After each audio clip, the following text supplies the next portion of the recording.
पवित्र आत्मा की भक्ति दिन 7। आरंभिक प्रार्थना। हे पवित्र आत्मा, मेरी समझ को बढ़ा ताकि मैं तेरे आदेशों को जान सकूं। मेरे शत्रुओं के जाल के आगे मेरे हृदय को मजबूत बना, मेरी इच्छाओं को जला। मैंने तेरी आवाज सुनी है और मैं अपना हृदय कठोर करके तेरा विरोध कर ये नहीं कहना चाहता, बाद में, कल, फिर कभी, बल्कि कहना चाहता हूँ अभी, क्योंकि कहीं ऐसा ना हो कि मेरा कल हो ही ना। हे सच्चाई और विवेक का आत्मा, समझ और सलाह देने वाला आत्मा, आनंद और शांति का आत्मा, मैं वही चाहता हूँ जो तू चाहता है, क्योंकि ये तू चाहता है, जैसा तू चाहता है, जब भी तू चाहता है। आमीन। विचार। विवेक का वरदान। ईश्वर से रूबरू कराना और उसकी उपस्थिति में आनंद मनाना। पवित्र आत्मा के सभी वरदानों में से विवेक का वरदान हम सभी के लिए अत्यंत आवश्यक है। ये हमें ईश्वर को जानने में मदद करता है और उसमें आनंद मनाने के लिए प्रेरणा देता है और हमें दूसरों का न्याय करने से रोकता है। संसार के इतिहास को ईश्वर की दृष्टि से देखें तो हम भी ईश्वर के समान उससे प्रेम करने से पीछे नहीं हट पाएंगे। संत मत्ती अध्याय 9 पद संख्या 36 में हम पढ़ते हैं कि लोगों को देखकर ईसा को उन पर तरस आया, क्योंकि वे बिना चरवाहे की भेड़ों की तरह थके मांदे पड़े हुए थे। ऐसा नहीं है कि एक क्रिस्तीय को मानव जाति की अच्छाई और आनंद को देखने के लिए सब बातें नजरअंदाज करनी चाहिए, बल्कि सभी अच्छाइयों सबके साथ मेल जोड़कर उन्हें सबके साथ बांटना चाहिए और उसको सबके बीच एक विशेष उद्देश्य के साथ रहना चाहिए, क्योंकि वो पवित्र आत्मा सच्चाई और प्रेम को पहचानता है।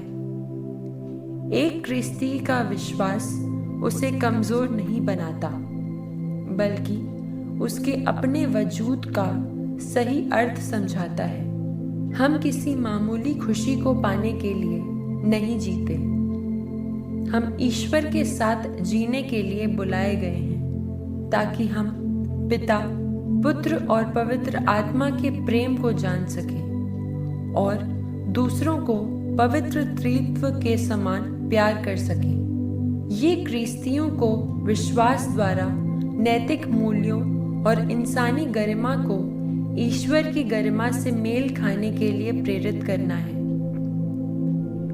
यही हमारे क्रिस्तीय धर्म की महानता है कि हम मानव प्रकृति के मूल्य और गरिमा की घोषणा करें और इसकी पुष्टि करें कि हम ईश्वर की गरिमा प्राप्त करने के लिए बनाए गए हैं, उस अनुग्रह के द्वारा जो हमें अलौकिक स्तर तक ले जाता है।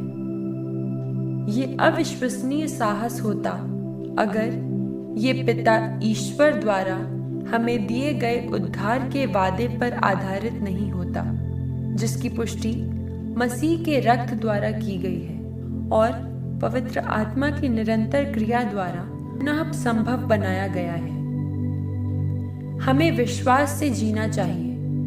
हमें विश्वास में उस बिंदु तक बढ़ना चाहिए जहां हम में से किसी एक का वर्णन पूर्वी कलीसिया के महान डॉक्टरों में से एक द्वारा सामान्य रूप से ईसाइयों का वर्णन करने के लिए इस्तेमाल किए गए शब्दों में करना संभव हो।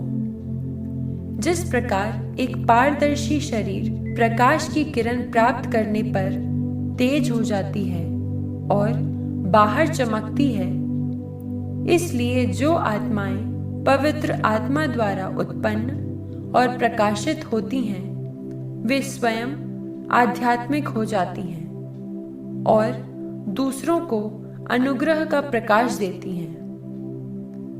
भविष्य की घटनाओं का ज्ञान, रहस्यों की समझ, छिपे हुए सत्य की समझ, स्वर्गीय नागरिकता एवं स्वर्गदूतों के साथ बातचीत के वरदान पवित्र आत्मा द्वारा ही प्राप्त होते हैं।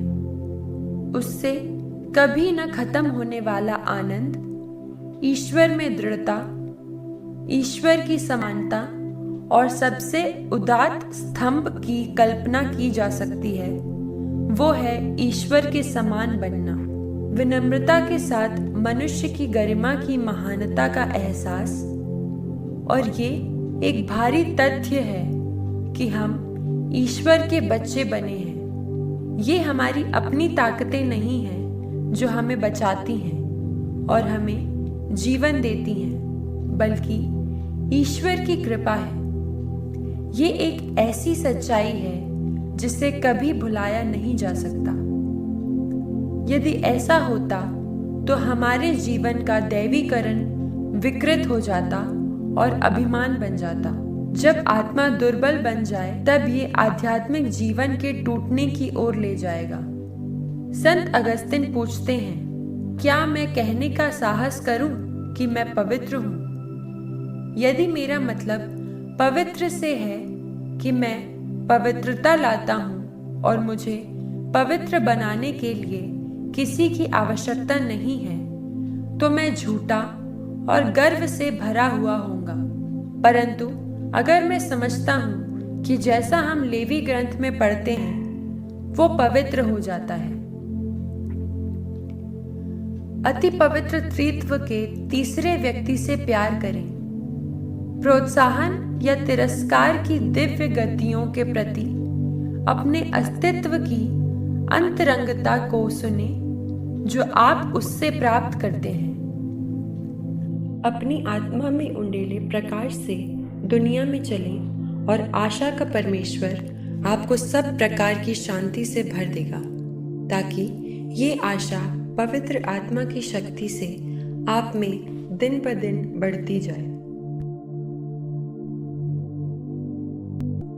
अंतिम प्रार्थना। हे पवित्र और दिव्य आत्मा, पवित्र कुंवारी मरिया की मध्यस्थता द्वारा अपने वरदानों की परिपूर्णता हमारे दिलों में ला। तुझसे सांत्वना और बल पाकर हम तेरी इच्छा के अनुसार अपना जीवन जी सकें और तेरी अपार दया की महिमा करते हुए मर सकें।